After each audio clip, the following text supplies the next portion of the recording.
한반도 전쟁 그리고 일본의 재무장에 대해서 이야기하겠습니다. 우리 한국인들에게 있어서 세상에 일본만큼 만만한 나라는 없었습니다. 우리 국군은 손꼽을 수 있는 강군이고, 그리고 저 섬나라 일본은 그저 자위대밖에 없는, 경찰 아저씨밖에 없는 그런 나라다. 수십 년 그렇게 살아왔습니다.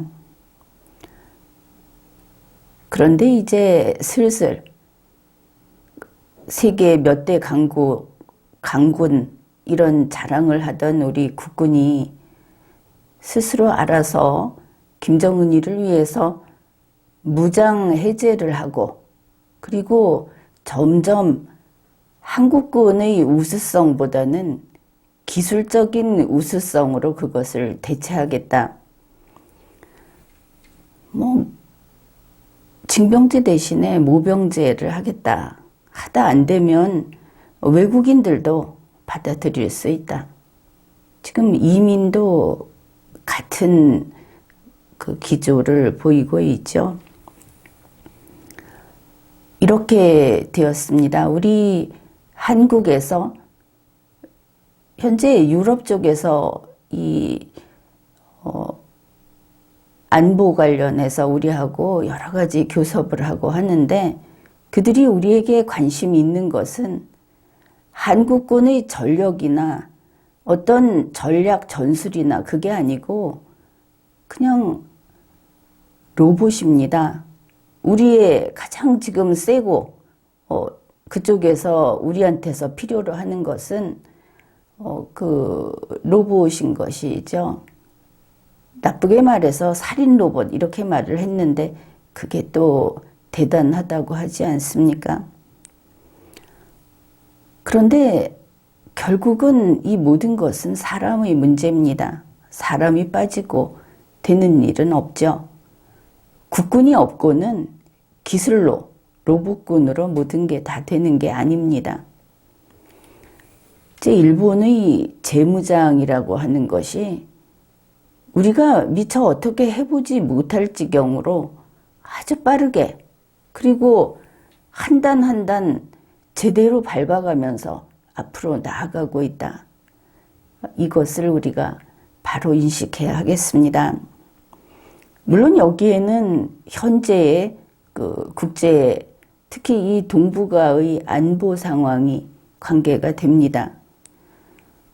한국에서는 중국은 그저 값싼 노동력이 있고, 그리고 중국에서는 값싼 농산물 이런 것들이 들어올 수 있는 곳이다 이렇게 생각을 하는데, 중국은 그 전체가 A급은 아닙니다. 인구도 많고 이런 상황에서. 그러나 소수의 그 엘리트들은 상당히 수준 높은 기술을 지니고 있습니다. 국방력에 있어서도 바로 그런 면이 힘을 발휘하고 있고, 지금은 우주 경쟁을 하고 있는데 우주 개발을 하는 그런 능력에 있어서도 중국이 상당히 앞쪽에 가 있다. 이거를 알 수 있습니다. 문제는 우리는 김정은이가 핵탄두를 가지고 있다 이것만 신경을 쓰는데, 더 위협이 되는 것은 중국인 것이죠. 중국의 그 핵탄두 보유고가 어떻게 된다.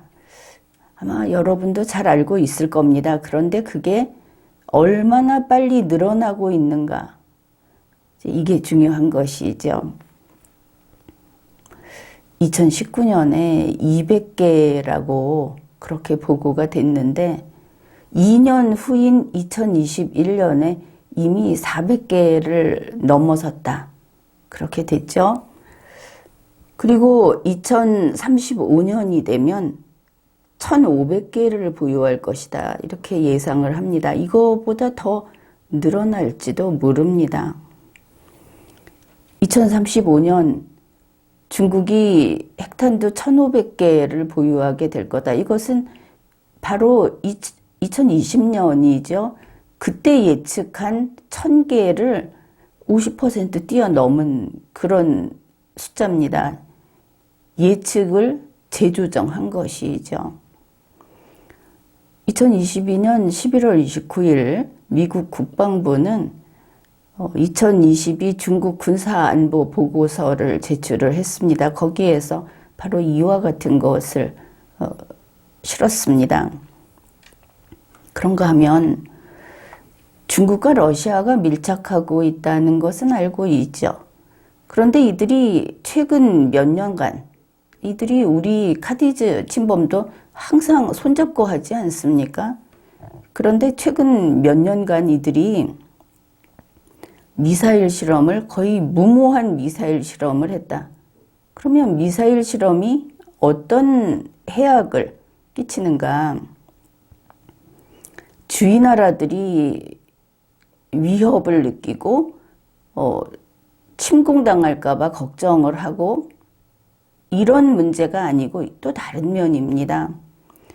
바로 이래서는 안 될 정도의 아주 위험한 그런 양의 그 우주 파편을 만들어냈다. 이 파편을 전체를 뭐 이렇게 한 집단이라고 해봅시다. 그 우주 파편의 집단이 바로 우리들이 이렇게 살고 있는 이 모든 나라들의 안보, 경제, 과학적인 이익에 반드시 있어야 할 것들을 위험에 빠뜨리고 우리의 이 우주 체계를 위협하는 이런 것을 만들어냈다. 현재 이 자유세계에서는 이걸 어떻게 줄이고 막을 것인가, 이걸 어떻게 대처할 것인가 하는 데 대해서 연구를 하고 있습니다. 중국은 호전적이고 시진핑이 밝히고 있었다시피 세계의 제국이 되고 싶어 합니다. 그런데 이들은 군사력, 기술적인 면, 그리고 그들의 그 집단주의, 이런 게 대단히 위험하다. 이것을 알 수 있습니다. 그런가 하면 중국과 손을 잡고 있는 러시아가 있죠. 러시아는 이미 우크라이나를 침공했고 그뿐 아니라 마찬가지로 이와 같은 옛날식의 공산주의라고 말할 수 있을 만큼 단순한 것은 아닌데 우리 자유세계하고 절대 같이 갈 수 없는, 사실은 자유세계를 파괴하려고 하는 그 자기들의 진영을 현재 확장하고 있습니다. 간단한 예로서 우리는 라오스 같은 나라가 크게 뭐 공산주의 국가라고 해도 별로 신경 쓰지 않죠. 위협적으로 느끼지 않죠. 그냥 다르다. 뭐 여러 가지 그 행정 절차라든지 이런 게 체제가 좀 다르다. 그러나 사람과 사람이 돈 주고 물건 사서 쓰고 여행하고 사람과 사람이 친하게 지내고 하는 데는 아무 문제가 없다고 느끼고 그렇게 지내왔습니다. 그게 신냉전이 격화되기 전까지는 뭐 그 정도였죠. 그런데 이제는 슬슬 진영을 갈라서기 시작하는 겁니다. 어쩌면은 더 이상 그렇게 같이 어울려서 지내는 것은 이제 이번 세기에 끝이 나지 않는가, 이렇게도 보이는데, 러시아가 발표한 내용이 러시아 국방부가 역시 11월 29일에 라로스 2022를 시작했다, 이렇게 밝혔습니다. 이거는 그냥 한 사례입니다. 러시아와 라오스가 연합 군사훈련을 한 것입니다. 여기에 그들이 밝힌 게 뭐냐면 우리 러시아와 라오스는 이제 단일 전투대형을 갖추고 전통적인 작전을 연습할 것이다. 이 단일 전투대형이라는 말이 우리는 항상 적들로부터 들었던 말 아닙니까? 2022년 들어서 러시아는 미얀마, 베트남, 라오스 이런 데 무기 수출을 늘리고 이 동남아 국가들하고 다른 게 아닌 군사 협력을 확대하고 있다. 이런 것입니다. 혹시 우리 한국 정부도 시진핑의 중국과 군사 협력을 하고 있다. 그런 면이 지금 많이 보이고 있죠. 그러면 이거는 간단히 볼 문제가 아니다. 우리의 운명을 우리 국민들이 알지도 못하는 사이에 저 정부에서 그들이 오판을 했든 아니면은 그들의 신념이 우리와 다르든 상관없이 우리 국민의 운명을 바로 이런 그 역사의 소용돌이 속으로 끌어넣고 우리는 원치 않는 그런 일들을 겪게 될 수 있다. 이제 이런 게 일반 국민이 한반도 전쟁이라든지 이러한 동북아의 그 움직임이라든지 하는데 관심을 갖고 이것을 제대로 알고 있어야 하는 이유이기도 합니다. 중국과 러시아가 현재 자기들의 그러한 신념, 그들은 집단주의, 통제주의 이런 식이죠. 이제 그런 세력을 규합하고 있는데 그 예로서 시진핑이 사우디아라비아를 비롯한 이 아랍권하고 아주 그 관계를 돈독히 하려고 전력을 다하는 부분, 이미 그들은 상당히 가깝게도 보입니다.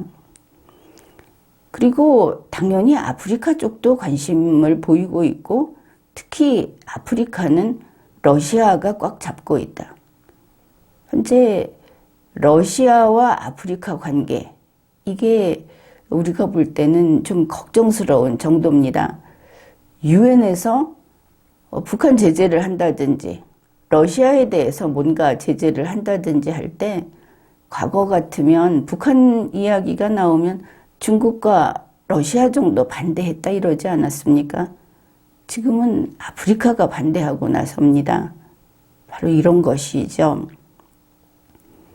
그러니 아랍권, 아프리카 그리고 이란, 또 이 아시아 대륙에서는 구소련권, 미얀마, 베트남, 라오스 이런 동남아권, 이렇게 나름대로 자기 편을 쏙쏙 빼내서 이제 그 전력을 강화하고 있는 이런 상황입니다. 물론 이 자유세계도 이제 영어권 이쪽하고 일본 또 뭐 아시아 태평양 이쪽 이렇게 해서 또 그 세력 규합을 하고 있는 것은 맞죠. 이들에게 일방적으로 당할 수는 없으니까. 그 러시아는 이렇게 하면서 우리 자유세계 쪽에 이제 적대적인 태도를 보입니다. 여차하면 공격하겠다. 이제 이런 게 이제 점점 더 자주 나타나는 것이죠.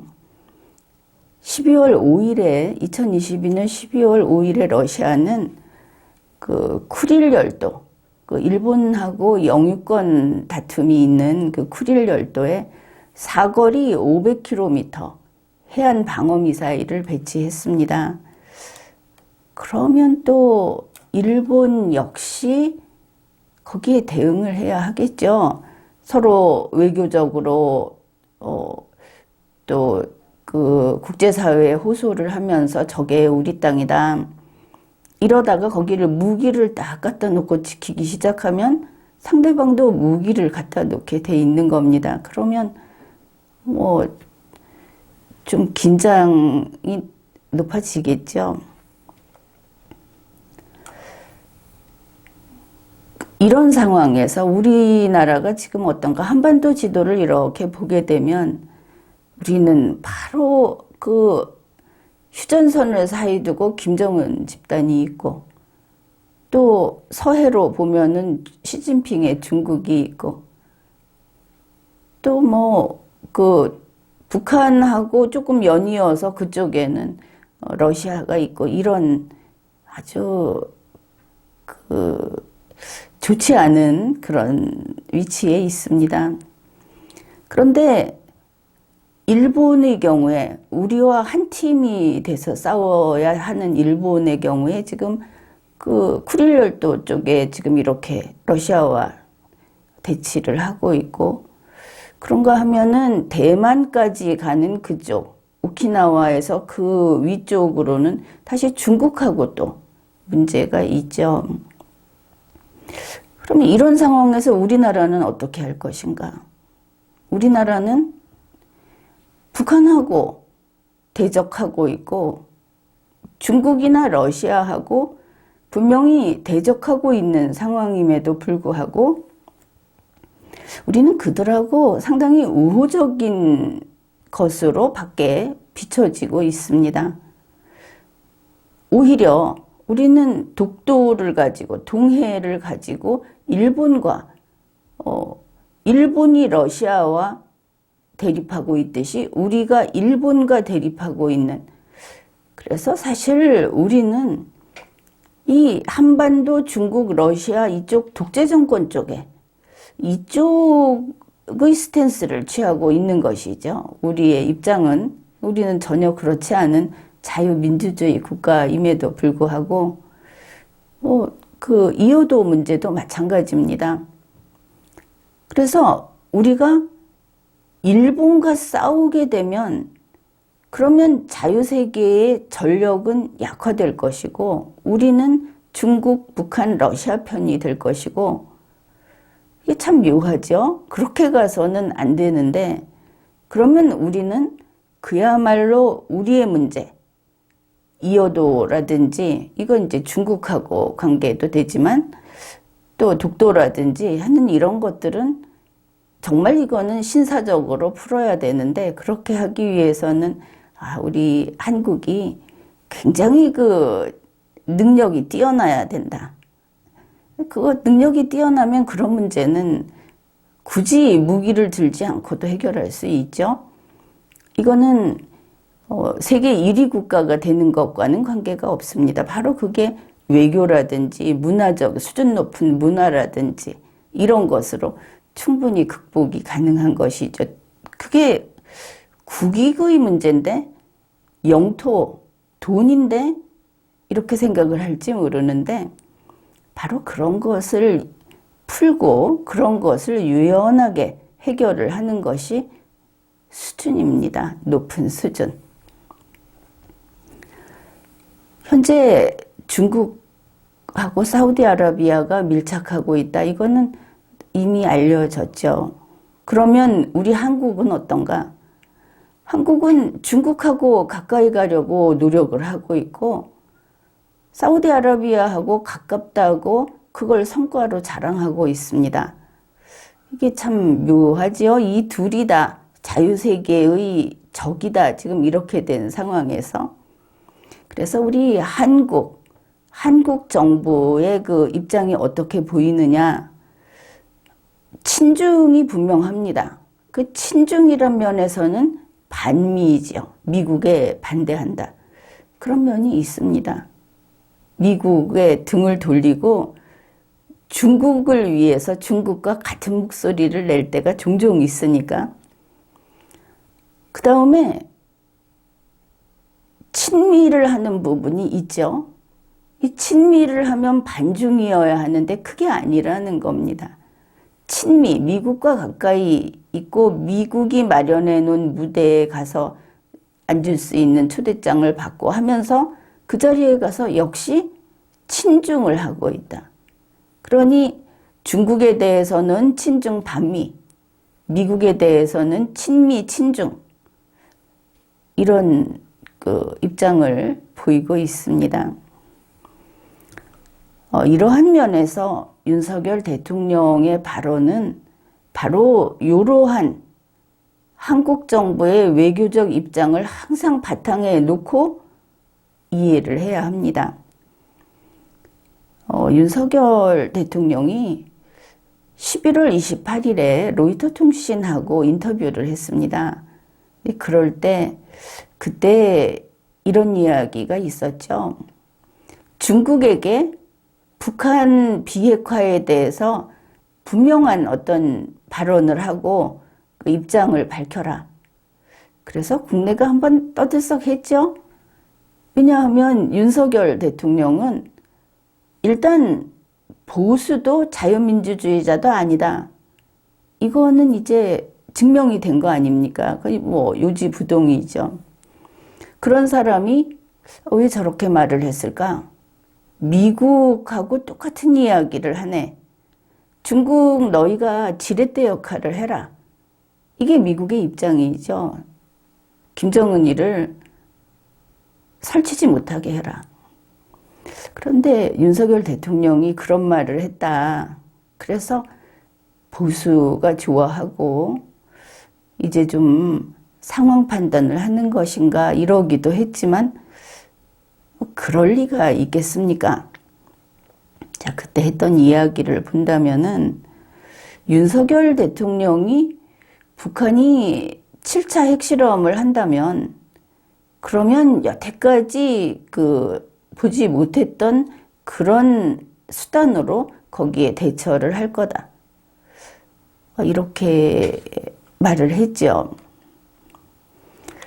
그러면 그게 뭔가 국내 언론에서는 그리고 미국에서는 윤석열이 친중에서 멀어지면 그냥 박수 쳐주기로 그렇게 작정을 한 것 같습니다. 그래서 아마도 윤석열 대통령이 이 자유세계, 자유민주주의 세계의 여러 나라들하고 힘을 합쳐서 북한이 그렇게 하면은 제7차 핵실험을 하면은 거기에 대해서 뭔가 응징을 하겠다고 세게 말을 한 거다. 뭐 이런 풀이도 내놨습니다. 그런데 자유세계가 북한, 중국, 러시아가 이 자유세계의 질서를 깨뜨리고 틈이 나면 도발을 하고 하는 걸 막기 위해서 현재 얼마나 많은 경찰 업무를 수행하고 있습니까? 우리가 알게 모르게 이 한반도 주변 또 대만 앞바다 이런데 뭐 이란 쪽도 마찬가지인데 세계의 자유국가들이 불침번을 쓰고 있습니다. 계속 돌면서 감시를 하고 있죠. 그런데 지금도 북한의 밀무역 그냥 하고 있습니다. 이 제재를 깨뜨리는 행위를 하고 있는데 문재인 대통령 때는 우리나라의 선박, 우리나라의 기업, 우리나라의 은행들이 여기에 가담하지 않았습니까? 이거는 한국이 점점 친중으로 돌아서면 이런 데부터 먼저 쳐나갈 겁니다. 이미 다 증거도 잡았고 이미 리스트도 작성이 됐죠. 우리가 알고 있는 큼직큼직한 은행들 여기 다 걸려 있습니다. 그런데 지금은 어떤가? 지금도 우리 한국 선박이 이제 오래된 선박을 매도한다 하는 것으로 매도하면서 이 대북 제재를 위반하면서 북으로 들어가고 있죠. 그리고 최근에도 미국에서 그런 이야기를 했습니다. 윤석열 대통령은 이거 매도하는 거 그거 그렇게 넘어갈 수 있는 게 아니다. 매도해서 북한으로 넘어가는 거나 개구멍을 뚫고 대북 제재 깨는 거나 똑같은 거니까 알아서 관리하시라 하는 이야기를 했습니다. 그것을 어쩔 수 없어서 그러고 있다면 무능해서 당할 것이고 그렇지 않다면 결국은 문재인 대통령의 상속자 계승인으로서 똑같이 대북 제재 깨뜨리는 것을 그냥 방치 내지는 그런 임무 수행을 하고 있다. 이렇게 봐야 할 겁니다. 그래서 이러한 풀이 윤석열 대통령이 중국이 역할을 해라 라고 했던 것은 북한이 7차 핵실험을 하면 그때는 아마 험한 꼴을 볼 거다 이런 이야기를 한 게 자유세계가 뭐를 할 수 있겠습니까? 한국이 개구멍을 뚫어놓고 있는데, 중국과 러시아가 내놓고 지원을 하고 있는데, 그때 할 수 있는 거는 지금 미국도 할 수 있는 데까지 하고 있지만 결국은 눈에 띄게 뭔가 보여주겠다 하는 거는 참 어렵죠. 아무튼 있기는 있다고 하지만 쉽게 선뜻 혼을 내줄 길이 그걸 쓸 것인가?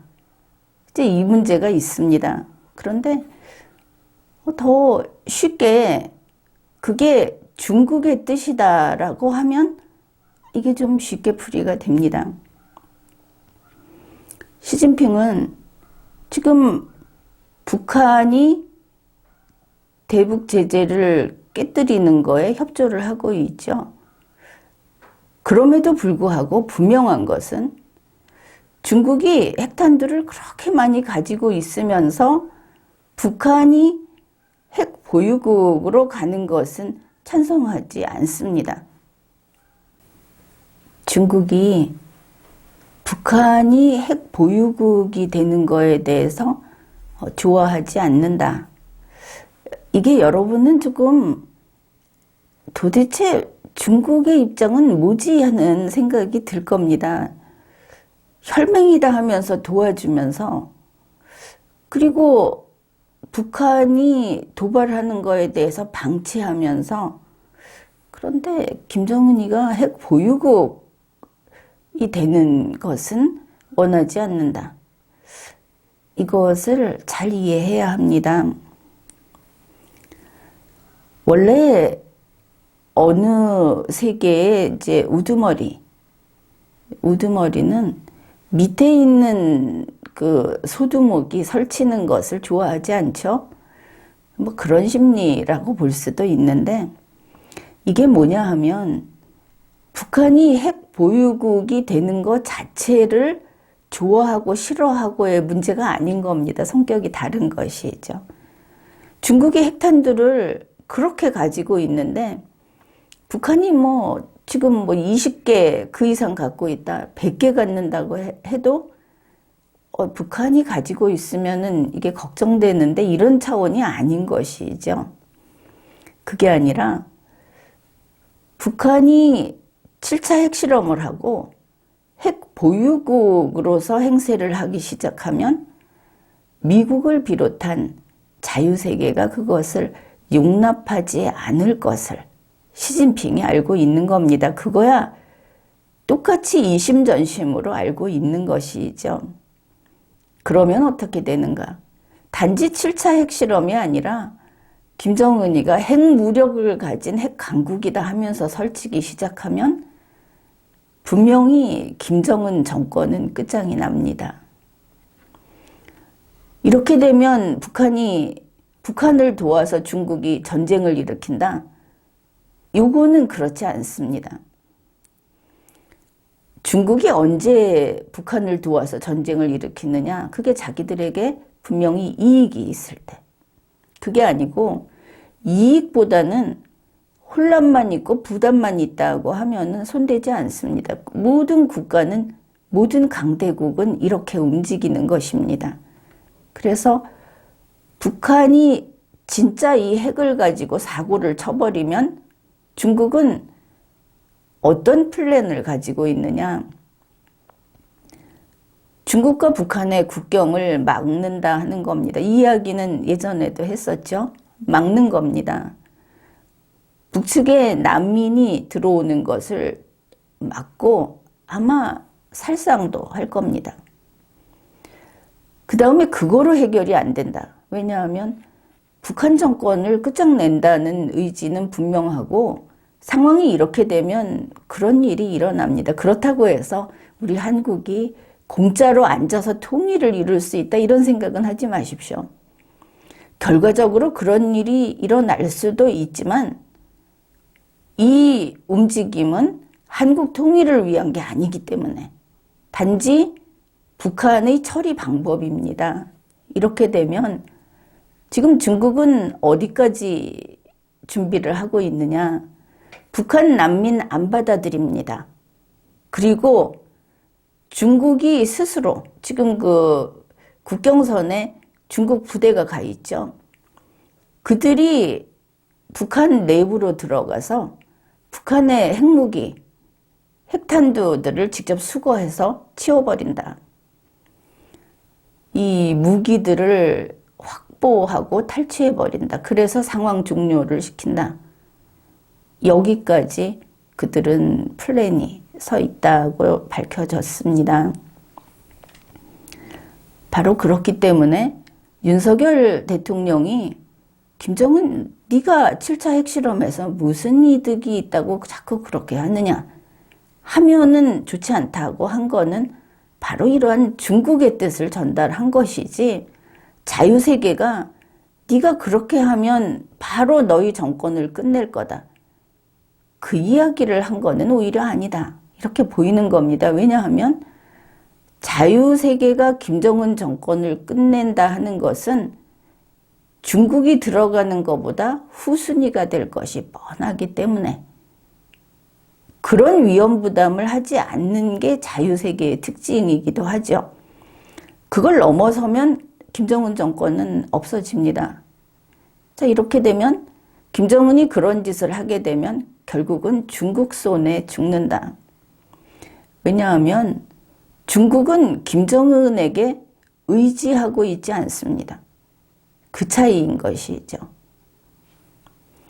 그래서 윤석열 대통령이 그 로이터하고 인터뷰를 하면서 했던 이야기는 아마도 불행하게도 자유세계로 완전히 넘어간 한국 정부의 모습을 보인 것은 아니다, 이렇게 풀이하는 것이 맞을 것 같습니다.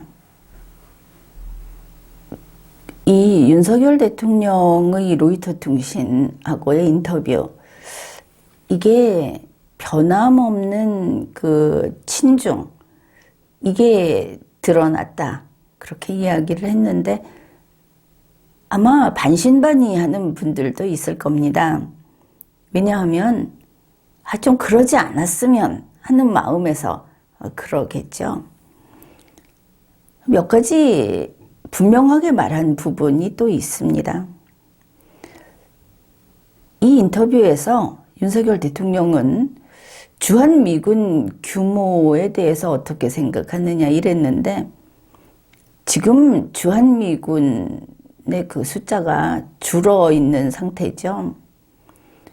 사실 좀 더 늘려야 되지 않는가, 지금 이 동북아 정세를 보면. 그런데 이렇게 말을 했습니다. 현재 28,500명 수준인 주한미군 규모에는 변화를 기대하지 않는다. 늘리는 게 싫다는 겁니다. 주한미군 증원을 윤석열 대통령이 반대한 겁니다. 이렇게 못을 팍 박아놓으니까 그 다음에 미국에서야 굳이 늘릴 이유가 없죠. 늘리지 않는 것으로 이제 결정이 났죠, 요번에. 한국 대통령이 이렇게 말을 했다는 겁니다. 그러니까 주한미군 늘리는 거 싫어하는 거는, 그거는 북한하고 중국, 러시아가 싫어하죠. 그 다음에 또 이런 것도 있었습니다. 타이완 유사시. 그러니 시진핑이 대만을 침공하게 됐을 때 그때 어떻게 하겠느냐.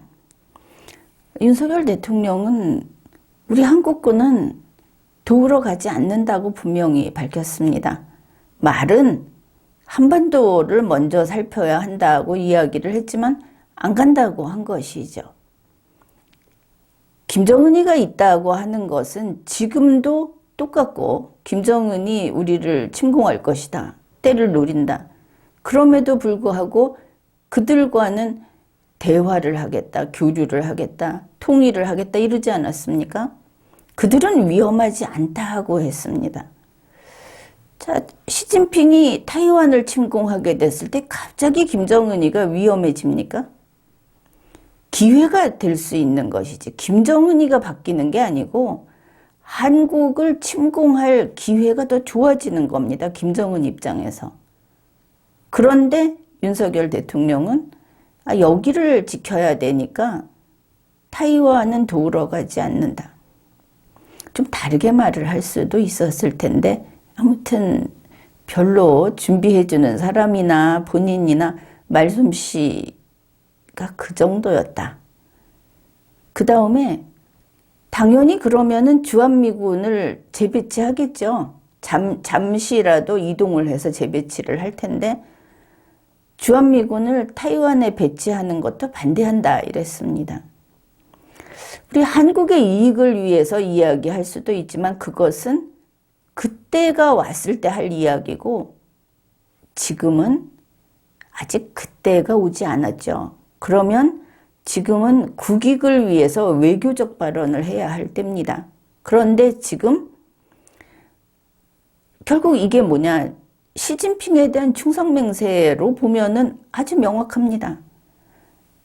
시진핑이 타이완을 침공한다 하신다면 우리는 가서 방해하지 않겠습니다. 우리 한국에 있는 주한미군이 그거 방해하러 가는 거 나는 반대합니다.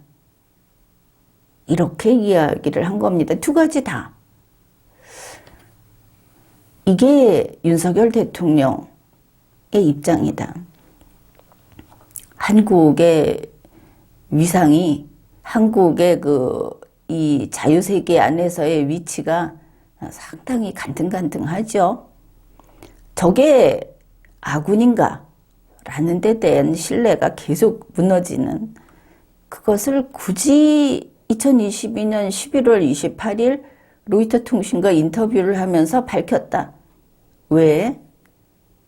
윤석열 대통령도 중국에 국빈 초청을 받고 싶어서 그런 것인가?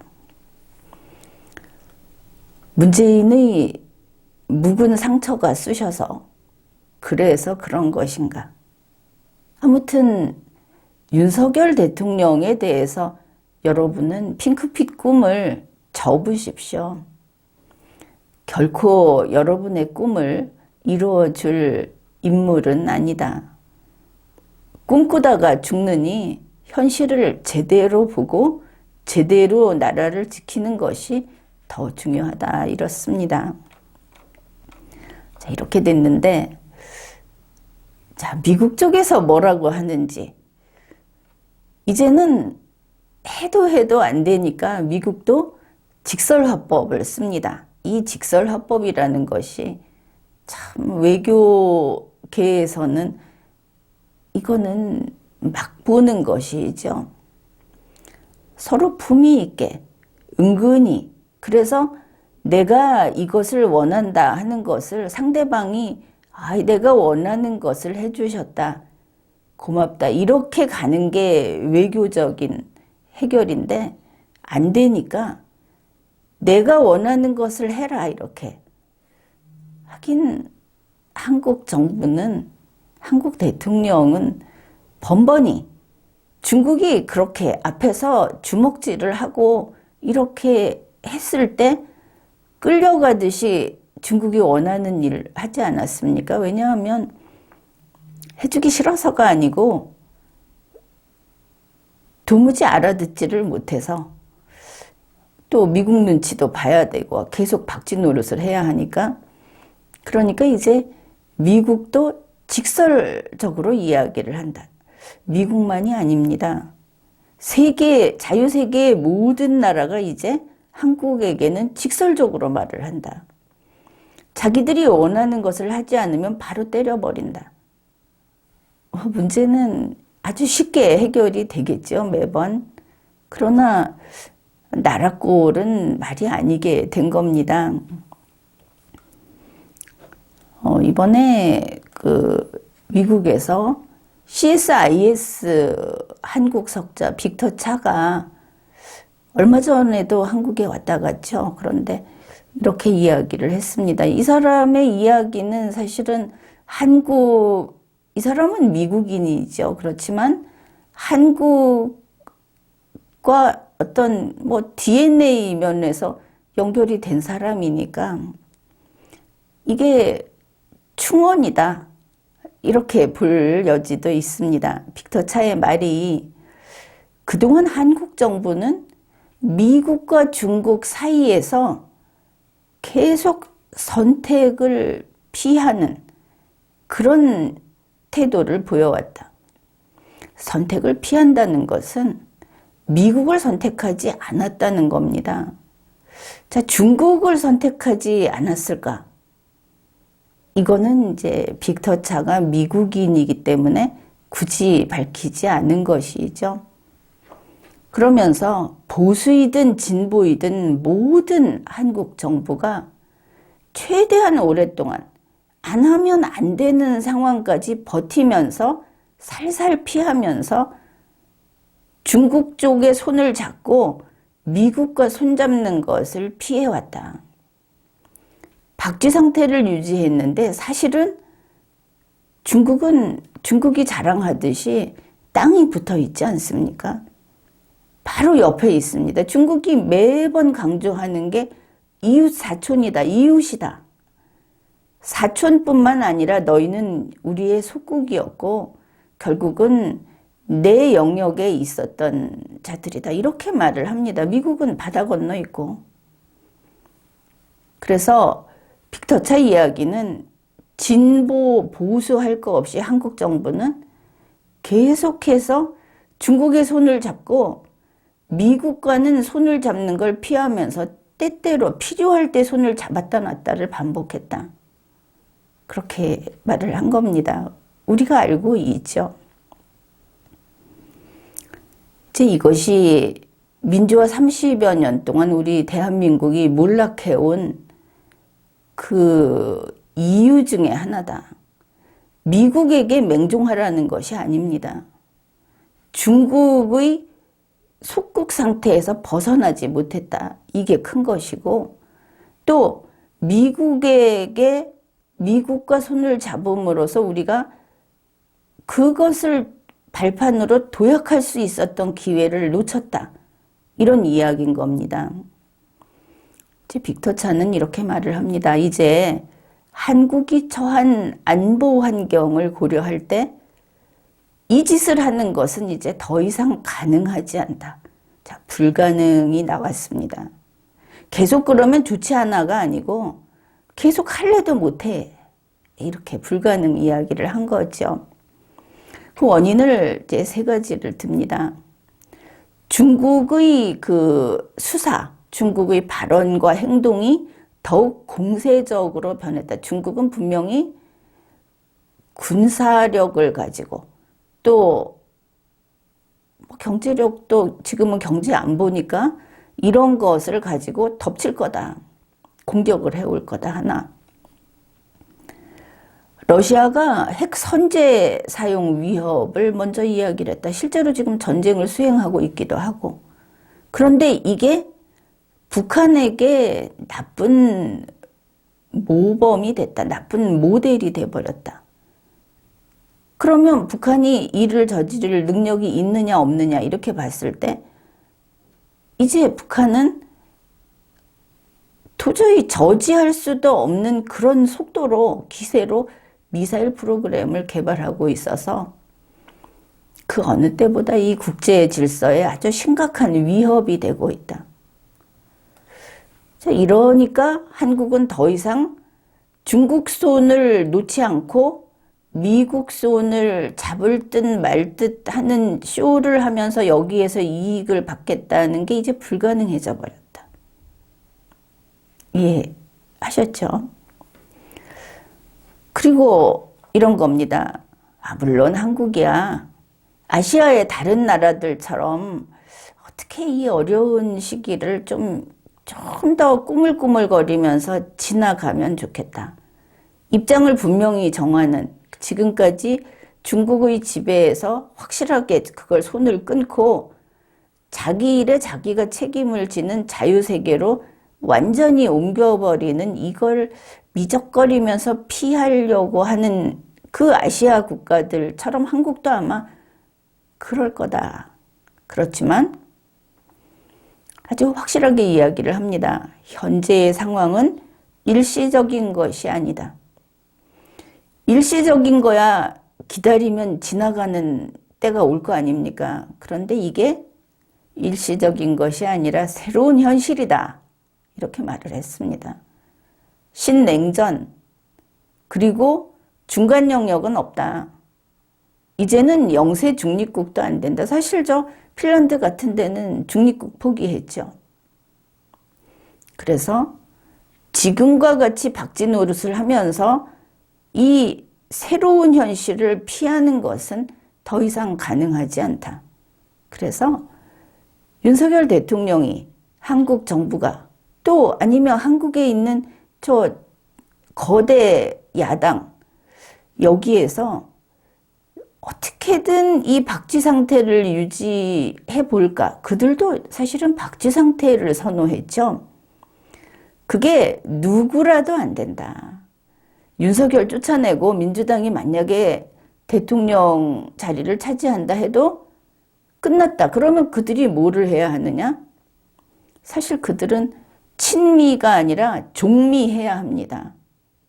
왜 이렇게 말을 하는지는 지금은 설명하지 않겠습니다. 그들은 신뢰도가 더 낮으니까 종미해도 아주 천덕꾸러기가 되겠죠.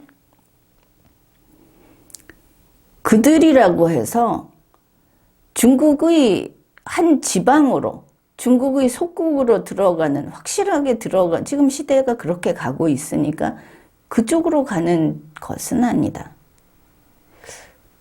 따라서 진보든 보수든 한국 정부는 이제 중국과 손을 끊어야 될 때다. 이게 새로운 현실이고 앞으로 인류가 지구를 떠날 때까지 계속될 것이다. 바로 그런 것입니다. 또 카네기 국제평화재단의 그 이정민 선임연구원은 또 이렇게 말을 했습니다. 이 말을 이제 살짝 바꾼 셈인데 내내 같은 이야기가 나오고 있다 하는 건 중요하죠. 한국이 지금까지 전략적 모호성을 유지해왔다. 말은 근사한데 그냥 박쥐 노릇 그게 맞습니다. 전략적 모호성은 약자가 쓰게 되면 박쥐고 강자가 쓰게 되면 이게 좀 외교적인 술책이 됩니다. 우리는 세계 제일의 강국이 아니죠. 그래서 그냥 박쥐 노릇입니다. 그가 이렇게 말을 합니다. 이제 세상은 더는 한국이 이 선택을 피하고 박쥐 노릇을 하는 것을 기다려주지 않는다. 신냉전은 중립지대가 없습니다. 시진핑 푸틴이냐 아니면은 자유세계냐 둘 중에 하나입니다. 어쩌자고 거기서 망설이고 있는 겁니까? 중간에 있는 자는 양쪽 모두가 친다. 이게 신냉전입니다. 바로 그런 이야기들을 하고 있죠. 그래, 한국이 지금 선택을 피하면서 시간을 끌 수 있는 상황이 아니다. 왜냐하면 양쪽이 다 들어와 주기를 바라는 것은 신뢰할 수 있는 나라들입니다. 시진핑도 태평양의 아주 작은 섬, 거기에 머리를 숙였습니다. 그러나 시진핑이 한국 정부에 머리를 숙이면서 들어오라고 모셔갈 것인가? 한국은 그러한 그 신임을 받고 있지 못합니다. 믿을 만한 나라가 아니다. 자기가 급하면 오겠지. 이런 취급을 받고 있죠. 미국도 마찬가지입니다. 그래서 칩4에 가입을 한다. 튕기고 튕겼는데 지금은 아마 튕긴다는 것은 혼자 그냥 허공에 대고 헛손질을 하는 것에 불과하지 않을까. 쫓아가서 가입하게 해달라고 해야 하지 않을까. 중국을 지키겠다 하면서 칩4에 지금 튕기고 있지 않습니까? 아마 별로 기다리고 있는 사람들도 없을 거다. 그 다음에 뭐 여러 가지 군사 안보적인 정보 공유 문제라든지 또 나토하고 협력을 확대하는 거, 또 우크라이나에 대한 무기 지원을 이게 이제 미국 쪽에서 이야기하는데 사실 이거는 우리가 친러시아가 아니다 하는 것을 분명히 해야 하겠지만 우크라이나의 젤렌스키에게 계속 농락당할 수는 없다 하는 것도 생각은 좀 해봐야 합니다.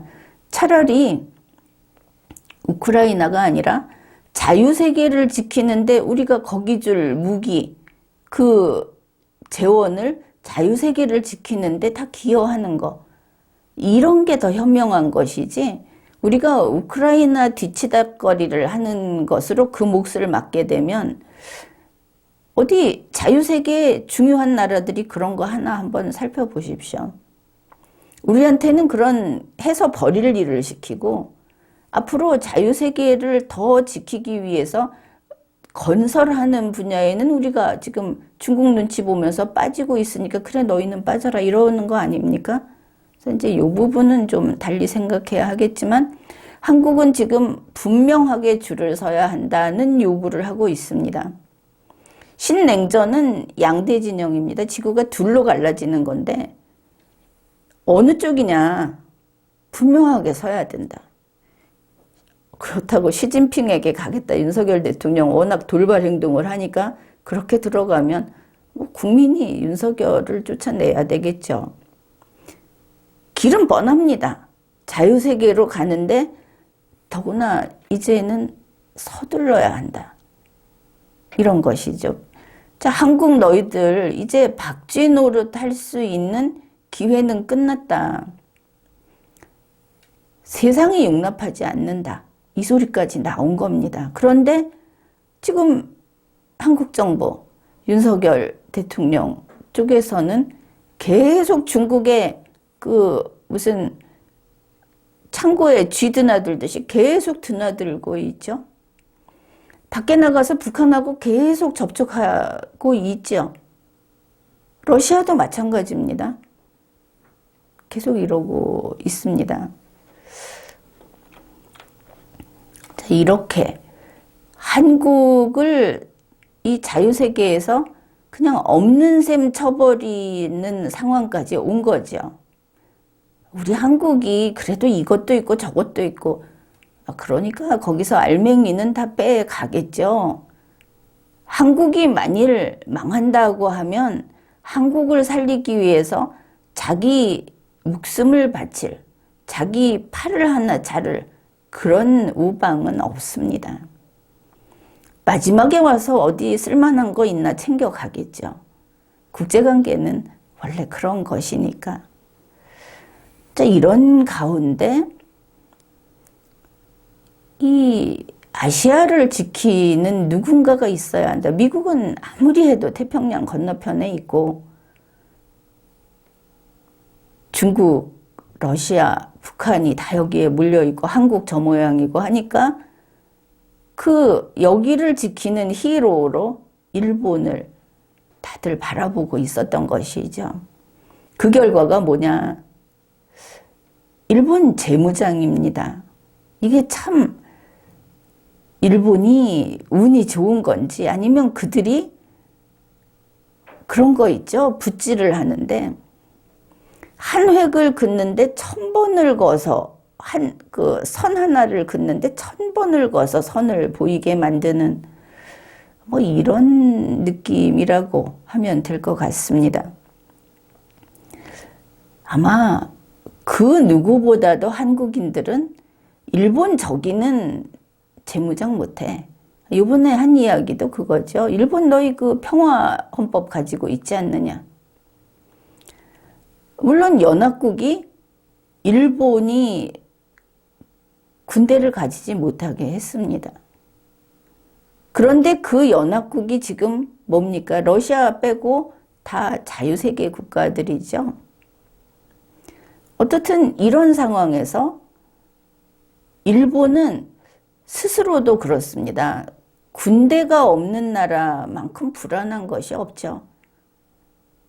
그렇지만 일본은 지금 이 신냉전을 보면서 어떻게 헌법을 고칠 수 없을까? 그쪽으로 가지를 않았습니다. 일본이 헌법을 고치겠다고 나오면 한국이 반대하고 나섰겠죠. 다른 나라들도 뭐 그런 식으로 나왔을 겁니다. 그런데 일본은 자유세계를 지키는 일에 계속 헌신했습니다. 지금까지. 한 번도 노라고 한 적이 없습니다. 자유세계는 무조건 지켜야 한다.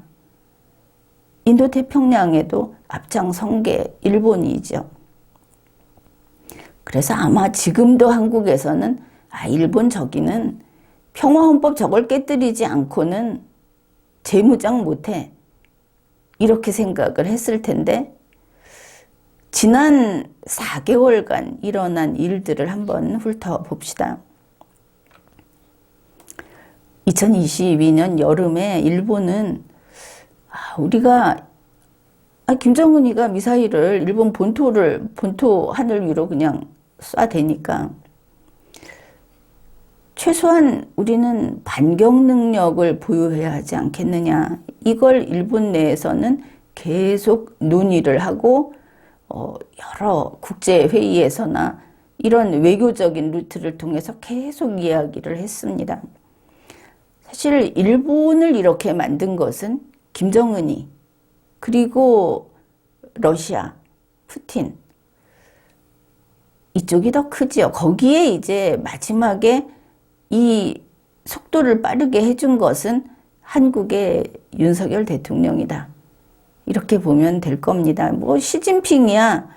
사실 일본에 있어서는 시진핑은 자기가 헌신할 수 있는 기회를 준 사람이죠. 이 자유세계에 헌신할 수 있는. 자, 먼저 일본에서 반격 능력이 필요하다. 우리는 보통 군대는 그렇지 않습니까? 우리를 지키기 위해서 군대가 있어야 돼 하는데 너희 그거 갖지 마. 이게 일본입니다. 그랬는데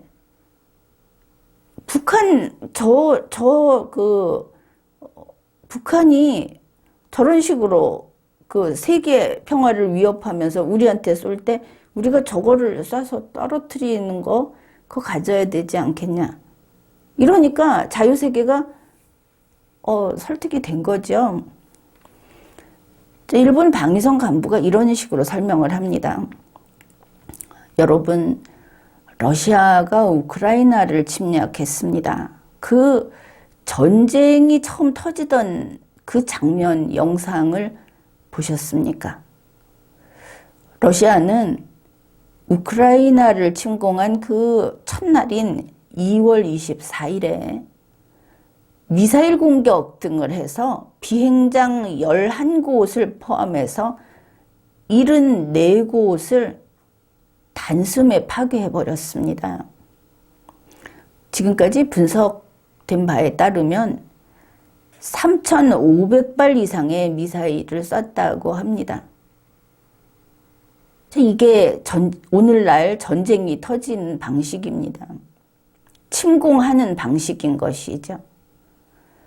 자, 그만큼 엄청난 미사일을 쏴대면 우리 일본이 이걸 모두 유격할 수 있겠는가? 자, 이렇게 문제 제기를 한 겁니다. 지금까지 일본이 어떻게 왔느냐? 미일 동맹은 이제 창과 방패가 있죠. 일본 자위대는 미국과 힘을 합쳐서 방패로서 남을 절대 공격 못하고 자기만 지킨다. 역시 미일 동맹의 한 축입니다. 그 다음에 남이 공격해오면 그걸 격퇴해야 되겠죠. 쫓아가는 게 아니고 더 들어오지 못하게 격퇴하는 것은 미일 동맹이 한다. 그래서 미일 동맹은 창이다. 이렇게 해왔던 것인데 지금 이야기가 뭐냐면 방패만으로 그리고 이 미일 동맹이라는 창이 작동하려면 뒤늦게 작동하는데 우리도 마찬가지죠. 우리 침공당해서 사람이 죽고 국민이 죽고 국토가 파괴되고 한 뒤에 자유세계에서 도우러 옵니다.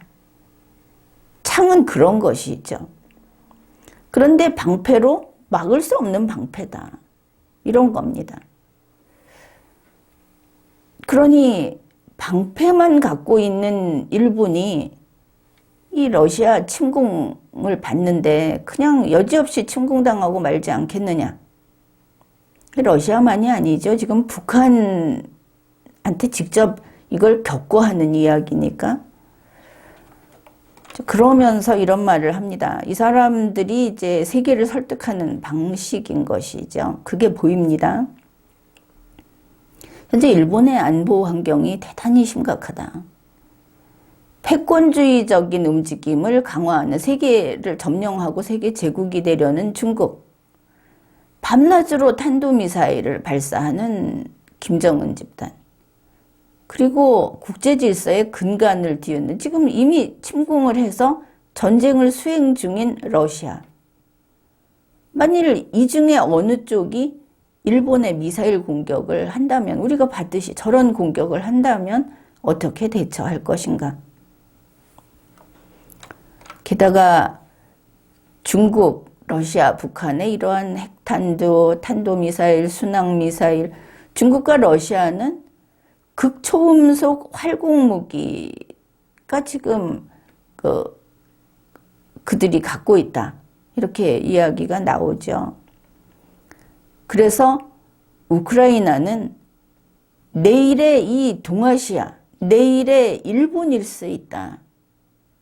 이렇게 이야기를 한 겁니다. 이거는 우리 한국도 똑같죠.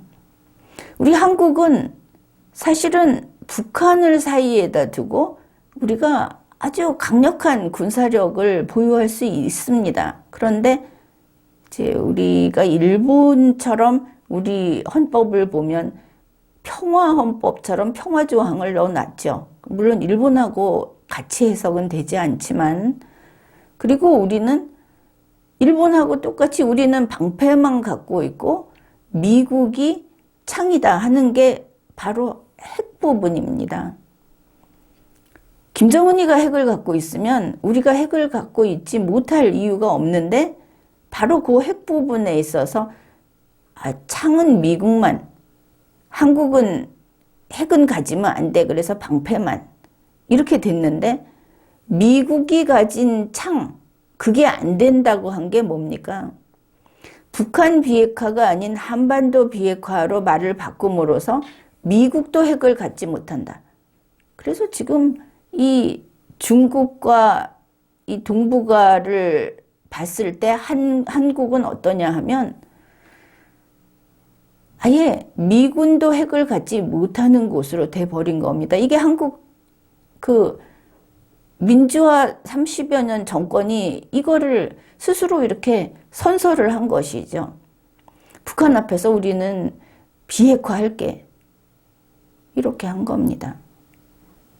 약간 패턴을 보면 일본하고 비슷하죠. 왜 우리도 이걸 치고 나갈 기회가 있었구나 싶죠. 일본이 하는 것을 보면 그들은 아예 군대를 못 갖게 돼 있었는데 저렇게 가고 있지 않는가.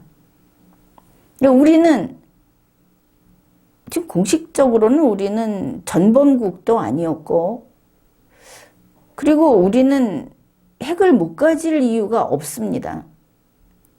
그런데 박정희 대통령 때 핵을 가지려고 했다가 여러 가지 압력을 받았죠. 경우에 따라서 어떤 경우에는 바로 그것 때문에 박정희 대통령이 목숨을 잃는 데까지 갔다는 설이 하나가 있죠.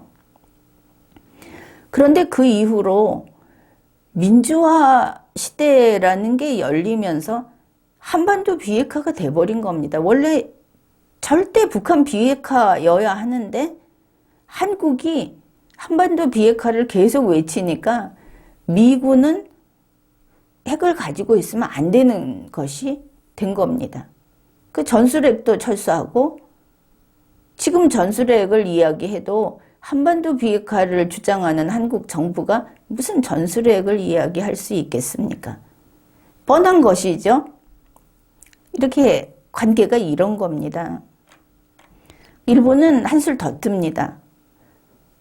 자, 일본이 반격 능력을 가지게 되면 그러면 세계 평화를 좀 더 잘 지킬 수 있다. 만약에 지금 북한은 일본은 저 반격 능력이 없어.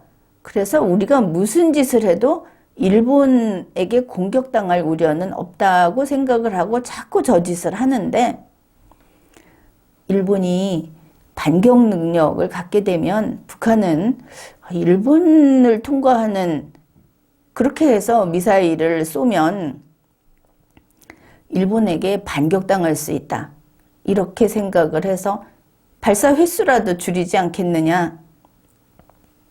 결국 이렇게 되면 대북 억지력, 이게 억지력이 그만큼 한 단계 상승이 되는 거다. 이런 논리를 폈습니다. 그리고 우리 한국은 지금에 와서 보수 일각에서 우리도 핵무장을 해야 된다. 그리고 뭐 미국의 그 특이한 그 계통의 사람을 불러다가 한국 저 NPT 탈퇴하고 핵무장 해도 된다. 그래도 미국이 별 수 없을 거다 하는 이야기도 하고 이러죠. 그런데 미국은 분명하게 이야기를 합니다. 한국이 미국의 하나밖에 없는 외동아들, 외동딸이 아니다. 한국이 그렇게만 해봐라. 경제 바로 몰락한다. 이렇게 이야기를 합니다. 지금 우리와 미국 관계가 어떤가를 생각해 보면 알아서 판단들을 할 수 있겠죠. 자, 이렇게 우리가 핵무장을 하겠다 하고 나서는, 그래서 미국에게 창을 돌려대고 덤비는, 지금 이 비슷한 게 현대차 아닙니까? IRA 고쳐주지 않으면은 미국 공장 세우기로 한 거 취소하고 멕시코로 가겠다. 그 멕시코에 그 중국 CATL하고 합작해서 하는, 거기다 또 뭐 키워갖고 하겠다. 이렇게 그 배수진을 쳤다고 그러는데, 아니 칼을 들고 덤벼도 덤빌 때를 보고 덤벼야지. 아무튼 좀 이런 방식, 안 그래도 참 믿음이 안 간다 하는 한국이 걸핏하면 이렇게 단도를 짓고 덤벼들겠다고 하면은 그거 좀 한 대 때리고 싶겠죠. 이 방식을 잘 택해야 한다. 지금 국군을 허약하게 만들고 국민의 그 안보의식을 희미하게, 이 나라를 지켜야 된다 하는 북한과의 그 경계선도 애매하고 중국이나 러시아도 그냥 친구로 알고, 이제 이렇게 된 그 좀 안보의식을 투철하게 하는 이런 것도 있고, 또 제대로 우리가 힘을 키울 수 있는 그런 쪽으로 가야 하는데, 우리 지금 윤석열 대통령은 요즘에 그 방위산업에 상당히 힘을 쏟고 관심을 보이는데, 그게 참 묘한 게, 뭐 곶감 빼먹듯이 요거 팔고 돈을 번다는데 재미를 들이고 있는 것 같습니다. 지금 상황이 그렇게 단견으로 가서는 곤란한 때다. 왜냐하면 이제 우리가 이야기할 건데, 일본이 무기 개발을 하는 게 얼마나 이게 차원이 다른 그런 그 방향으로 가고 있는가, 이걸 생각해야 하기 때문에 당장 눈앞에 돈을 좀 벌으면서 한국 거 좋아요, 좋아요, 여기에 빠져 있는 좀 세상 물정 모르는 이런 모습에 당장 내일이 걱정된다. 그렇습니다. 이번에 그 12월에 그 일본이 반격 능력 보유를 밝혔지 않습니까? 그런데 그게 이미 여름부터 논의를 했다고 했죠. 아마 더 일찍 시작을 했을 텐데, 최종적으로 2022년 9월에 일본의 그 하마다 야스카즈 방위상이 미국에게 이것을 타진을 했습니다. 먼저 이야기를 한 것이죠. 방어 목적의 반격 능력 보유 방침을 취할 수밖에 없겠다 하고 이야기를 했고, 바로 그 당시에 로이드 오스틴 미 국방장관이 여기에 강력한 지지를 표시했다. 이제 이미 얘기가 끝난 겁니다. 9월 달에 그렇게 이야기를 하고, 그때가 그 유엔 총회 고무렵에 있었던 일들을 다시 들여다보면 재미있는 사실들을 찾을 수 있을 것 같은데, 아무튼 그러고 나서 9월 30일쯤에 일본에서는 이게 방위력 강화를 하려면은 돈이 많이 들죠. 그래서 이 돈을 어떻게 마련할 것인가 하는 논의가 활발하게 그때부터 진행이 됐습니다. 첫 출발로 보이는 것은 총리 대신 관저에서 이 유식자 회의라는 것을 처음입니다. 그것을 개최했습니다. 국력으로서의 방위력을 종합적으로 논의하는 유식자 회의라고 이제 이런 걸 처음 시작을 해서 착착 진행이 됐습니다. 심지어 일본의 재무성 같은 경우에는 그 예산을 늘리지 못하게, 그리고 세출을 또 억제하는 이런 감시를 하는 곳인데, 이게 어느 정도로 일본 정부의 의지가 단단한가 하면은 방위력을 근본적으로 강화하기 위해서는 필요한 예산을 늘리는데 망설이지 않겠다, 이런 입장을 보였습니다. 그리고 일본의 현재 이 방위비 재원을 어떻게 마련할 것인가에 대해서 요구하자 하면 거기에 찬반은 있습니다.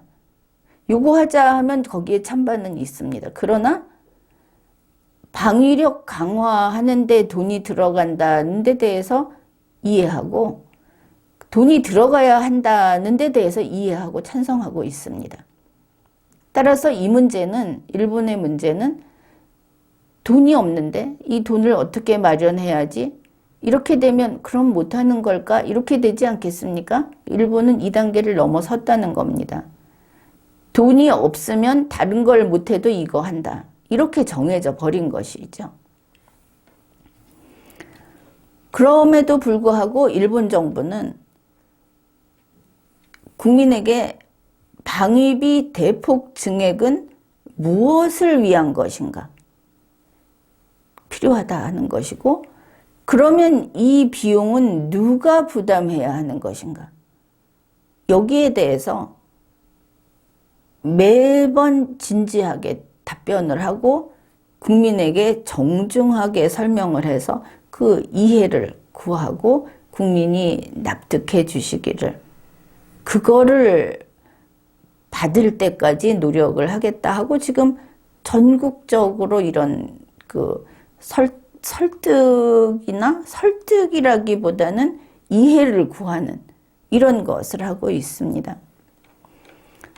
즉 이게 정부가 위에서 아래로 이렇게 그 방안을 제시해서 가는 게 아닌 게, 어느 정도의 어떤 의식, 두뇌 능력의 그 상위층이 있지 않겠습니까? 어느 사회를 이끌고 가는 이쪽에서 이거를 밀고 있다. 우선 이제 차이가 그겁니다. 한국에서 지금 뭔가를 하면 항상 대통령실에서 뭐 국회에서 이렇게 이야기하는데, 그게 아니고 국민의 그 한 상층부, 정신적인 추진력을 갖고 있는 여기에서 이런 걸 하고 있다. 이걸 잘 알아야 합니다.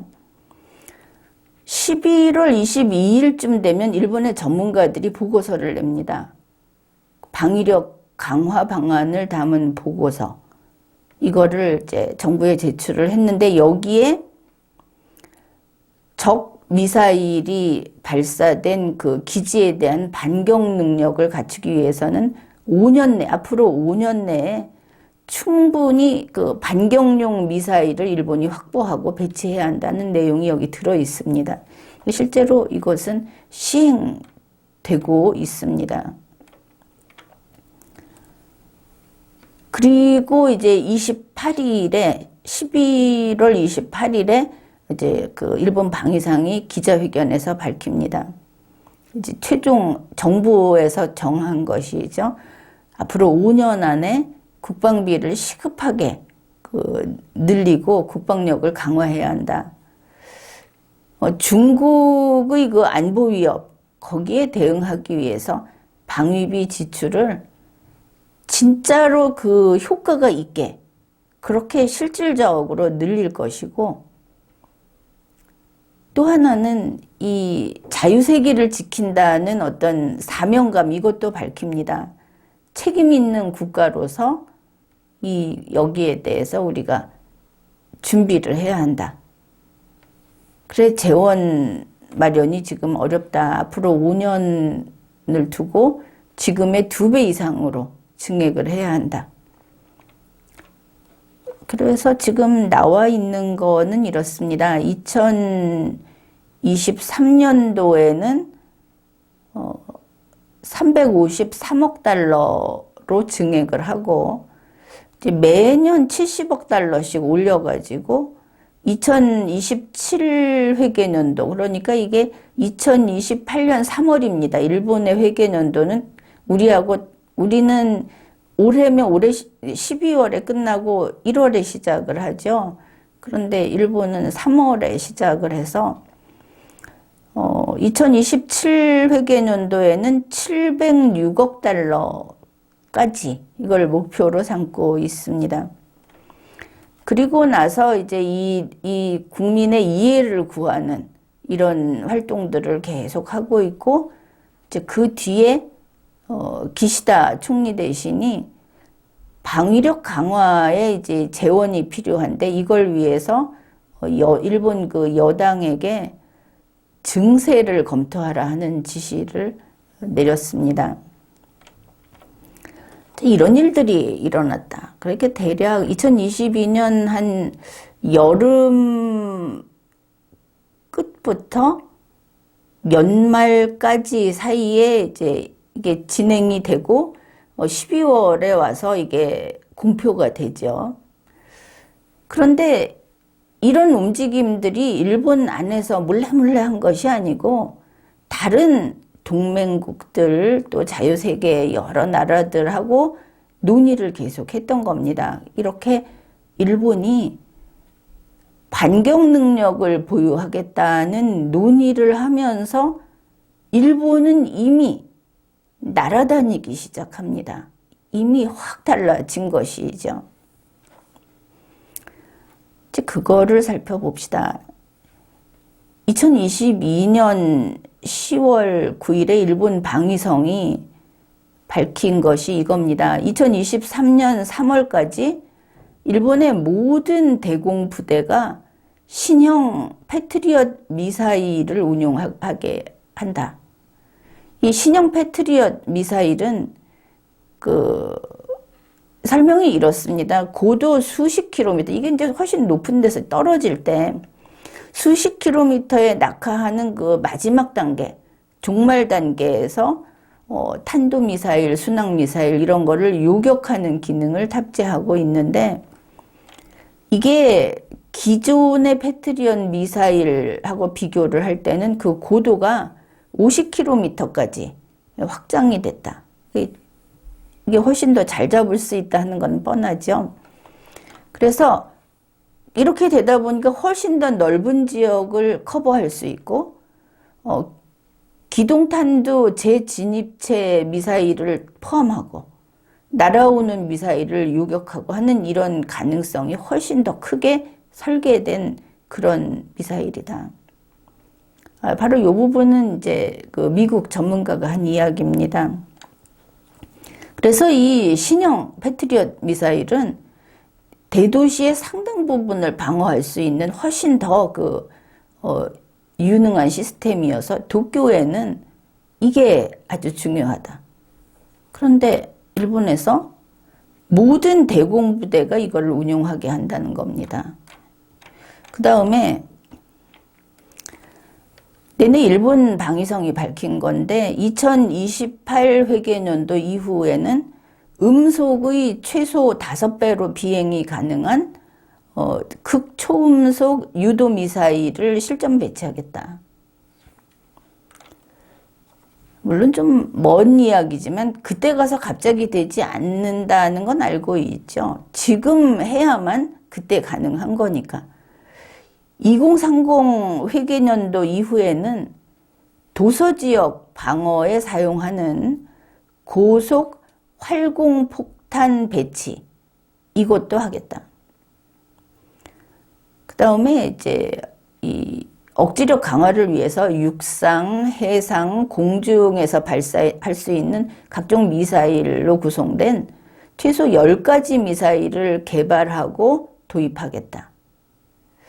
일본의 계획이, 군대를 못 갖는 일본의 계획이 이 정도다. 앞으로 가면은 더 심해집니다. 앞으로. 러시아가 이미 극초음속 활공 무기를 실전 배치했습니다.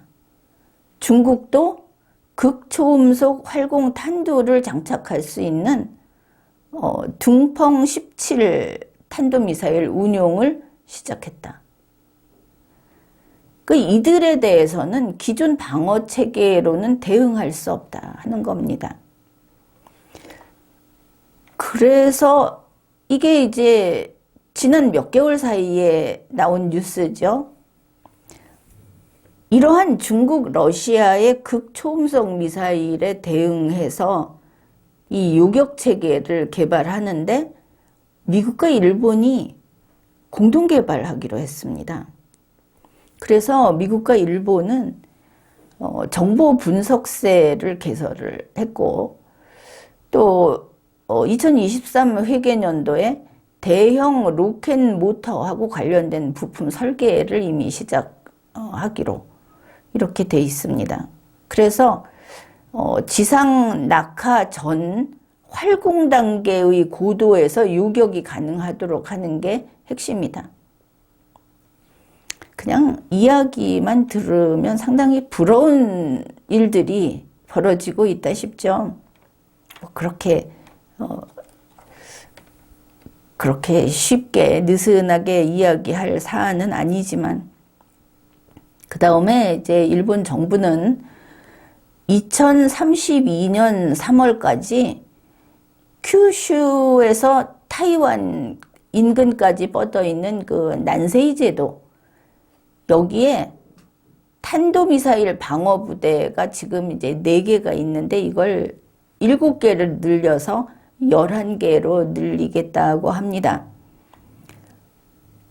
그뿐 아니라 여기에 이 난세이 제도의 그 새로 증강되는 7개 부대를 포함해서 일본 전역에 있는 14개 지대공 방어 임무 부대가 여기가 이제 새로운 미사일 요격 역량을 다 갖추게 된다. 일본의 그 모습이, 일본이 얼만큼 방위력이라든지 억지력을 가지게 될지가 이제 슬슬 보이기 시작하죠. 그 다음에 일본이 이 인도태평양 지역에서 어떤 역할을 하는가 하는 것도 여기에 지금 필리핀이 튀어나옵니다. 필리핀의 그 새 대통령이 지난번 그 동남아 회의에서도 보였듯이 또 미국과 굉장히 밀착이 됐죠. 필리핀이 지금 앞으로 좀 나서고 있습니다. 이런 의미에서 필리핀이 또 크게 발전하는 기회가 오지 않을까 싶기도 한데, 지금은 이제 일본 소식입니다. 일본 항공자위대에서 그 필리핀에 전후 처음으로, 그러니까 그 자위대로서 이렇게 되겠죠. 전후 처음으로 전투기를 파견했는데 이번 필리핀에다 미국, 호주에 이어서 3번째로 필리핀에 파견을 했다.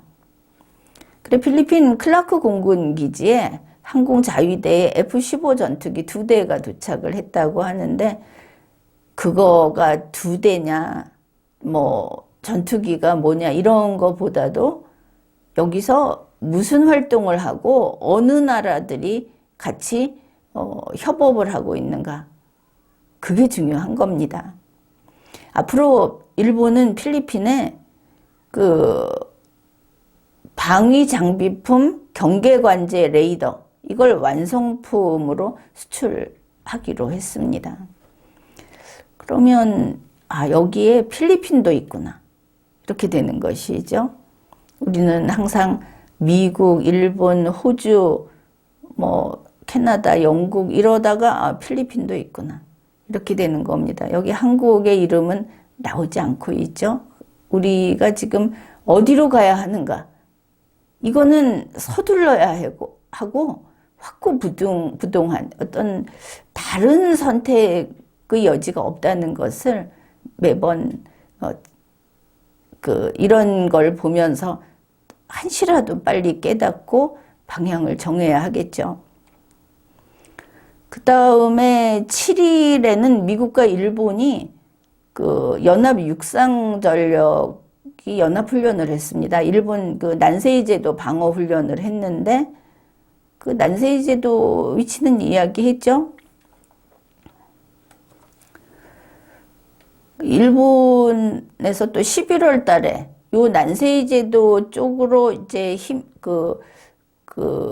방위 구상이 어떤가 하는 게 지금 보일 겁니다. 타이완까지 이렇게 연결되는 거기에 일본이 밝힌 게 타이완 등 요 영내 무력 충돌이 발생할 경우에 난세이 제도를 방어하기 위해서 앞으로 몇 년 내에 동중국해의 섬에다가 이동식 항구를 개발하겠다. 그렇게 발표를 했습니다. 그리고 일본과 호주는 원래 가까웠죠. 그런데 이번에 공동 보도 자료를 내면서 일본과 호주는 공동의 가치에 의해 단합됐다 이렇게 밝히면서 그 인도태평양 안보 협력을 강화하겠다고 했는데 이게 나중에 어디로 가느냐?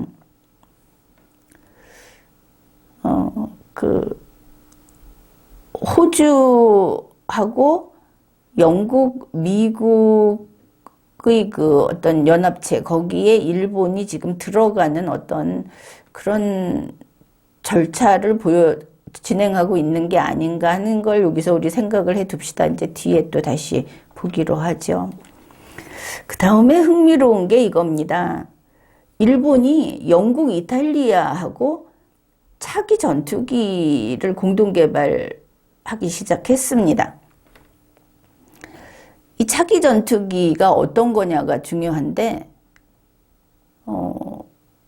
물론 이제 전투기니까 항공기에 대응을 하죠. 그런데 함정의 공격, 또 지상 공격, 이런 것들도 실시할 수 있는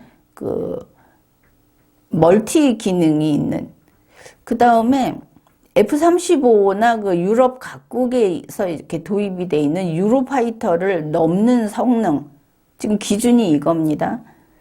게다가 스텔스 성능을 갖추고 고출력 레이더도 갖고 있고, 그 다음에 네트워크로 접속이 된 전투기끼리 제휴를 해서 상대 전투기를 파악하고 공격하는, 이게 이제 클라우드 슈팅 기능인데, 이런 거를 구비한 차기 전투기를 일본, 영국, 이탈리아가 공동 개발하고 있습니다. 여기 상세한 내용들도 많이 나와 있는데 지금은 그건 그만두고, 그런데 이 전투기를 이 세 나라가 만들었을 때 제3국에 수출은 하지 못하는 것을 처음부터 집어넣어 놨습니다. 공동 개발한 국가 이외의 제3국에는 수출을 할 수 없다. 그런 전투기를 개발을 한다는 겁니다. 더구나 이것은 미국이 여기 들어있지 않죠. 왜냐하면 미국과 DNA가 다른 차세대 전투기를 만들 필요가 있다 하는 겁니다. 지금의 이 대결 상황에서, 신냉전의 대결 상황에서 이게 이제 어떤 우수성이 될 텐데, 그런데 문제는 있죠.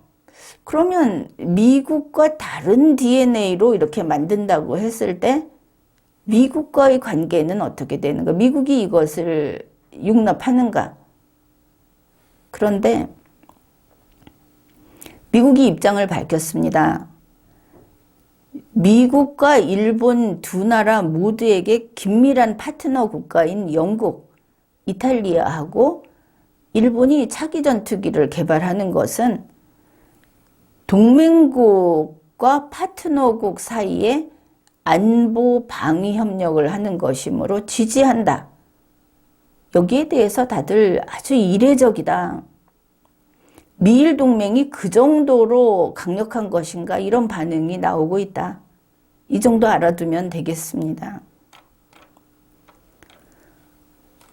그리고 이제 2022년 12월 16일 일본 정부가 반경 능력 보유가 들어있는 이제 이런 사실은 그거는 그 국가 안보 전략 속에 들어있는 것인데 그걸 포함한 3대 안보 문서 개정을 결정하고 여기에 대해서 이제 공개적으로 밝힌 것이죠. 3대 안보 전략이라고 하는 것은 국가 안보 전략, 국가 방위 전략, 방위력 정비 계획 이런 것입니다. 그런데 그 중에 국가 안보 전략 속에 반경 능력을 보유한다 하는 내용이 들어있는 것이죠. 그래서 일본이 이 반경 능력을 갖추기 위해서 필요한 구체적인 조치를 예로 들면 사거리 1250km 이상인 미국산 토마호크 순항미사일을 도입한다. 그 다음에 기존의 12식 지대함 유도탄 사거리가 지금 백수십 킬로미터에 불과하죠. 이거를 사거리 1000km 이상으로 늘린다. 또 전투기와 함정에서도 이거를 발사할 수 있도록 개량한다 하는 것들이 몇 가지 구체적인 조치들로 나왔습니다. 그 다음에 종합미사일 방어, 정찰 감시 능력을 개선하고 우주, 사이버 능력도 향상시키고 자위대 내에다가 상설 통합사령부를 설치한다. 그렇게 나왔습니다. 근데 여기에 대해서 가장 중요한 건 미국이 되겠지만 미국과 자유세계에서 다 환영한다는 반응이 나온 겁니다. 아니 너희 그 평화헌법을 가진 일본 너희가 사실상 이거 재무장하는 건데 그러면 안 된다는 이야기가 아니고 다들 환영했다. 12월 15일에 미국 국방부 패트릭 라이더 대변인은 일본의 반경 능력 보유라는 것은 이거는 동맹의 자위력 강화이기 때문에 지지한다. 이렇게 밝혔습니다. 여기에서 나온 이야기가 그러면 오커스에 일본이 협력하게 되는 거냐, 그것도 지지하는 거냐. 여기 이제 미국, 영국, 호주가 오커스의 멤버죠. 그런데 심지어 반경 능력 보유를, 일본의 반경 능력 보유가 밝혀진 이때 같이 여기에 대해서 그런 말을 합니다. 우리 오커스는 원래 초기에는 미국, 호주, 영국 간에 이게 3자 협력 프로그램이었다. 그냥 그걸로 끝이었다. 그런데 여기 일본이 협력하는 기회를 지금 만들어 가고 있다. 일본이 거기 들어간다는 것이죠. 이거는 대단한 사건입니다. 앞으로 두고 봐야 하겠지만 12월 16일에는 미국 조 바이든 대통령이 또 의사를 밝혔습니다. 일본이 이 3개 안보 문서를 개정하면서 반경 능력 보유를 인정한 거, 여기에 대해서 평화와 번영에 대한 일본의 공헌을 환영한다. 일본이 세지는, 일본의 국방력을 튼튼하게 하는 이게 아니고 평화와 번영을 지키기 위한 공헌, 헌신이라고 이야기를 한 겁니다. 이거 보면 좀 배가 아프죠? 일본이 하면 항상 착한 일이고 한국이 하면 뭔가 다른 그 술수를 부리는 것이고 항상 무슨 일만 해도 매맞는 아이가 있지 않습니까? 뭐 구타 유발자라고 하는 지금 그런 것 같아서 참 우리 국민으로서는 속상한 일이기도 합니다. 대통령이 이러고 나서 로이드 오스틴 국방장관이 성명을 발표했습니다. 일본이 반격 능력을 보유하는 것, 그리고 방위비를 국내 총생산 대비 2% 수준으로 올리는 목표, 여기에 지지한다. 성명 발표를 했습니다. 제이크 설리번 백악관 국가안보보좌관도 성명을 발표했는데 일본 방위 투자를 대폭 늘리는 이런 목표는 미일 동맹을 강화하고 더 현대화하는 쪽으로 이어질 것이 분명하다. 환영한다. 토니 블링컨 국무장관이 성명을 발표했습니다. 일본은 세계의 안정에 대한 도전, 여기에 대응하는데 아주 미국의 필수적인 파트너다. 그래서 세계적인 과제에 대처하는 능력 향상을 위해서 결국은 그거죠. 중국, 러시아, 북한 저쪽 세력들을 막아내는 그런 능력 향상을 위해서 새로운 한 발을 내디딘 일본에게 축하를 보낸다. 뭐 이렇게 줄줄이 환영을 하고 있는 겁니다. 그뿐이 아닙니다. 미국의 상원, 하원 의원들이 당을 따지지 않고 다 환영을 했습니다. 여기서 나온 이야기 봅시다. 자, 일본의 이번 조치는 미일 동맹의 새로운 시대를 열 것이다. 새로운 시대라고 합니다. 일본이 앞으로 5년간 국방 예산을 2배로 늘리려고 노력을 하는데 우리 미국은 확고한 동맹국인 일본을 지원할 준비가 돼 있다. 기시다 일본 총리, 일본 정부는 21세기의 공통된 도전에 대처하기 위한 대담하고 반드시 필요한 조치를 하고 있는 거다. 세계에서 가장 강력한 전략 동맹 중 하나인 미일 동맹의 발전이 우리는 지속되도록 하겠다. 미국 정부는 일본 정부에 이동 가능하고 치명적이며 상호 운용이 가능한 새로운 역량을 될 수 있으면 빨리 배치시켜야 한다. 주요 방위 역량을 보다 효율적이고 효과적으로 배치시키기 위해서 미국과 일본은 군사 조달 그리고 인수 절차를 개혁해야 한다. 또 현대화해야 한다. 그러기 위해서 아주 긴밀히 협력하자. 미국과 일본 두 나라는 군사적으로 점점 더 치열해지는 지역에서 결정적인 승수 효과를 내기 위해서 앞으로 연합 훈련을 더욱 강화해야 한다. 지금 이렇게 이야기하는 가운데 한국은 없습니다. 여기에 대해서 한국의 반응이 나온 게 뭐냐. 일본이 반격 능력을 보유한다 하니까 대뜸 나온 게 그거죠. 너희 평화헌법인데 그거 헌법 위반이다. 시대를 읽지 못하는 겁니다. 그런가 하면 물론 이게 민주당 쪽의 이야기지만 한국 정부는 이런 말을 했습니다. 유사시에 일본이 북한을 공격하려면 반드시 우리의 승인을 받아야 한다. 이거는 두 가지로 생각할 수 있죠. 대한민국 헌법상 북한 지역은 우리 영토입니다. 그래서 승인을 받아야 한다. 그러면 이 말은 일본이 북한 땅을 공격하면 우리가 일본을 대적하겠다는 이야기도 되는 거죠. 아마 그거는 아니겠죠. 이렇게 우리 헌법에 투철해서 한국 정부가 북한 땅은 우리 땅이니까 거기 공격하려면, 근데 그게 우리 땅이라고 하는 것은 싸우고 빠져주면 역시 우리 땅이다 하는 거지, 이렇게 말을 하는 건 아닌 것 같다, 그렇게 보이죠.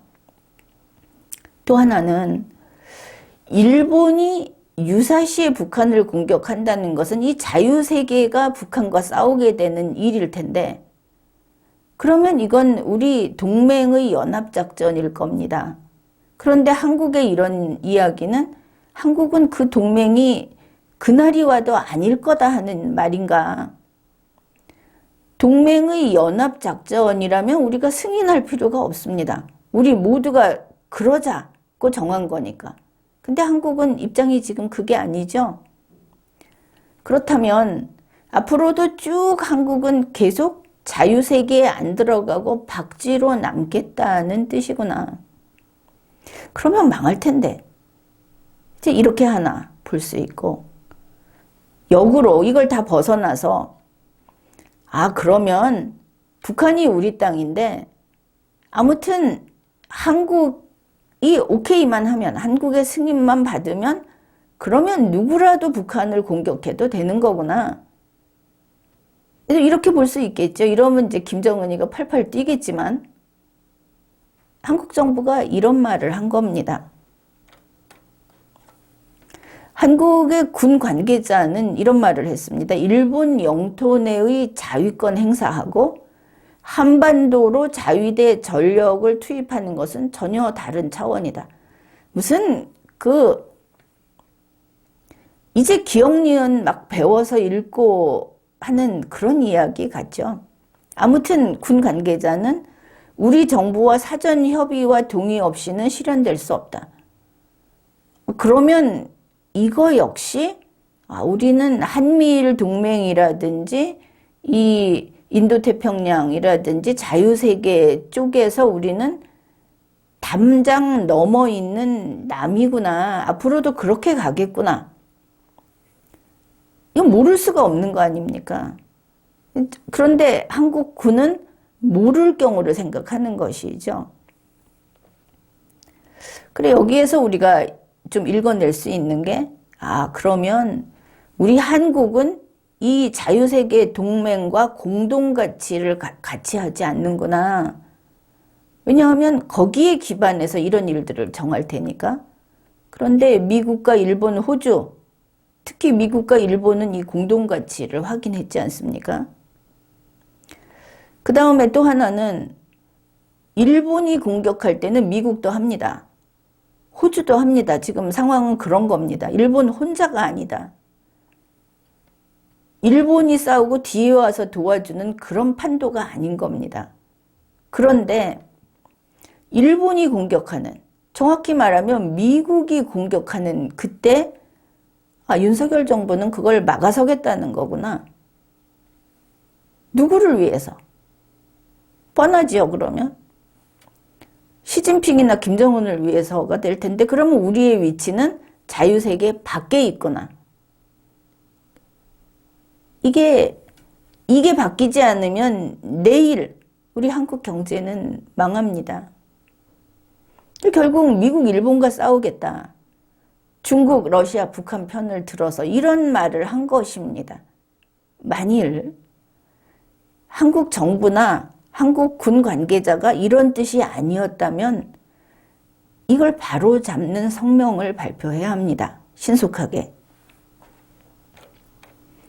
그러니 일본 정부 관계자가 여기에 대해서, 한국에 대해서 한 말이 뭐냐. 반경 능력 행사는 일본 자유권 행사다. 거기에 보면 3원칙 이렇게 정해놨습니다. 어떤 요건을 갖추면 한다. 사실 이렇게 투박하게 한국 측에서 치는 게, 이게 전혀 그쪽에 주먹질을 했는데 전혀 파워가 전달이 안 되는 사례입니다. 제대로 알고 했어야지. 그래서 일본은 자유권 행사를 다른 국가의 허가를 얻는 게 아니다. 일본 자체적으로 판단할 것이다. 그런데 이 말도 맞고 동맹이 움직인다는 것도 맞고, 좀 세밀하게 알고 반박을 하든지, 좀 한번 때려주려면 세밀하게 알고 제대로 치든지, 지금 아무것도 못하고 있죠.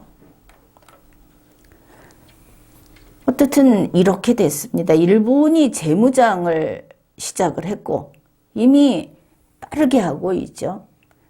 모두 환영하고 있다. 일본이 내세운 게 뭐냐? 저 시한폭탄 같은 이 세계의 위협이 되는 김정은 집단, 그리고 이미 400개 이상 핵탄두를 갖고 있는, 이제 뒤에서 얼마나 빠르게 그걸 늘리고 있을지도 모르는 저 중국, 그걸 막겠다고 나선, 그 역할을 하겠다고 나선 일본 아닙니까? 재무장 환영을 저렇게까지 하고 있지 않습니까? 그러면 일본 핵 보유도 찬성해 줄 기세라는 것을 알아야 하는 것이죠. 지금 400개 이상 핵탄두를 보유한 중국을 막는데 너희 비핵화 상태에서 막아라. 말이 되지를 않죠.